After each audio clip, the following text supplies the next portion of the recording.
முன்னேற்றத்தினுடைய அறிகுறியாக தான் இருவரும் சந்தித்து பேசியது.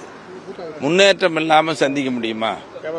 ஒரு தீர்வை நோக்கி இல்லாமல் சந்திக்க முடியாது. அப்போ பேசியாச்சு.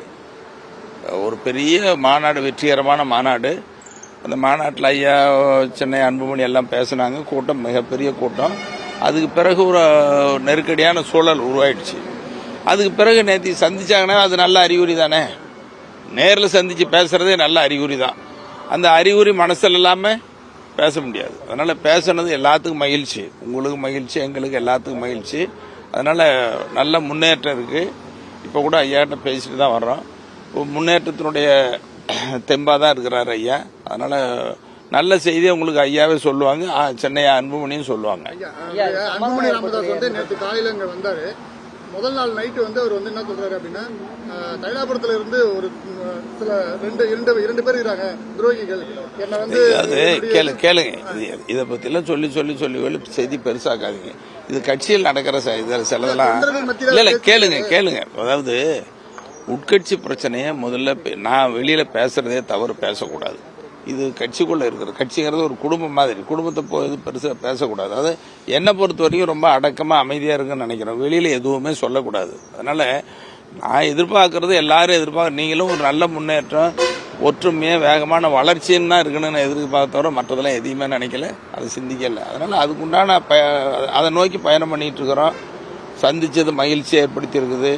அடுத்த கட்டமாக வேகமா நல்ல செய்தி உங்களுக்கு வரும்னு நாங்களும் நம்புறோம், நீங்களும் நம்பிக்கையோட இருக்கோம். சரியான முறையில் வந்து பேசிக்கல அப்படின்றதும் அதெல்லாம் தவறா. அதாவது டாக்டர் ஐயாவை அன்புமணி ராமதாஸ் சந்திக்கிறதுக்கு மறுத்துக்கிற மாதிரி சொல்றாங்க. அது எப்படி? அதாவது ஒரு நிமிஷம், 2 பேரும் 3/4 மணி நேரம், இரு தலைவர்களும் 3/4 மணி நேரம் சந்திச்சு பேசியிருக்கிறாங்க. வெளியில இப்படி செய்தி பரப்பி விட்டா எப்படி? அதெல்லாம் யாராவது திட்டமிட்டு வேணும்னு இன்னும் இதை பெருசுபடுத்துறதுக்காக சொல்ற செய்தியை தவிர எப்படி பேசாம இருக்க முடியும்? பேசுற மனசு இல்லாம அவர் வருவாரா? பேசுற மனசு இல்லாம அவர் சந்திச்சு பேசுவாரா? இது வதந்திகள். இந்த வதந்தியெல்லாம் நம்பாதீங்க. நல்ல முன்னேற்றம் இருக்கு, அறிகுறி இருக்கு, நல்ல செய்தியா 2 பேருமே உங்ககிட்ட சொல்லுவாங்க. அதுதான் சொன்னாரு, மரியாதை நிமித்தம் வந்து பார்த்துட்டு போயிருக்காரு. எல்லா தலைவர்களும் சந்திக்கிறாங்க தானே, பேசுறாங்க. நீங்க எங்க கட்சியில் இருக்கிறவங்க வந்து பாக்குறாங்க, கட்சிக்கு அப்பாற்பட்ட சில பேரும் வந்து பாக்குறாங்க. மருத்துவர் ஐயாகிட்ட கட்சி அல்லாத ஓய்வு பெற்ற ஐஏஎஸ் ஐபிஎஸ் அதிகாரிகள் மாதிரி இருக்கிறவங்க அல்லது பொதுநல அமைப்பில் இருக்கிறவங்க, ஐயா மேல விசுவாசமா இருக்கிறவங்க பேசிட்டு இருக்கிறாங்க, தொலைபேசியில் பேசுறாங்க. சீக்கிரம் ஒரு நல்ல முடிவா பண்ணுங்க, உங்க கட்சி பலமான கட்சி, இந்த கட்சி இன்னும் மேலும் பலப்படுத்தணும், தமிழ்நாட்டு வளர்ச்சிக்கு தேவைன்னு எல்லாரும் பேசிட்டு இருக்கிறாங்க. அந்த நோக்கத்தில் அவர் வந்து பேசியிருக்காரு.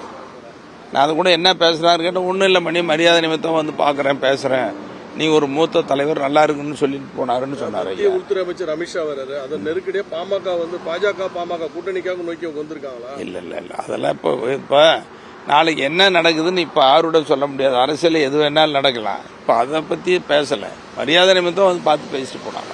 அவரு 40 நிமிஷம் பேசினாரு, ஆனா அவர் இறுகிய முகத்தோட தான் வெளில போனாரு. அது எப்படி? நீங்க எப்பவுமே செய்தியாளர் சந்திப்பு இருக்காரு, வந்து இங்க சந்திச்சாரு, செய்தியாளர் சந்திப்பாரு. ஆனா ஒரு இறுகிய முகத்தோட போயிருக்காரு. அதாவது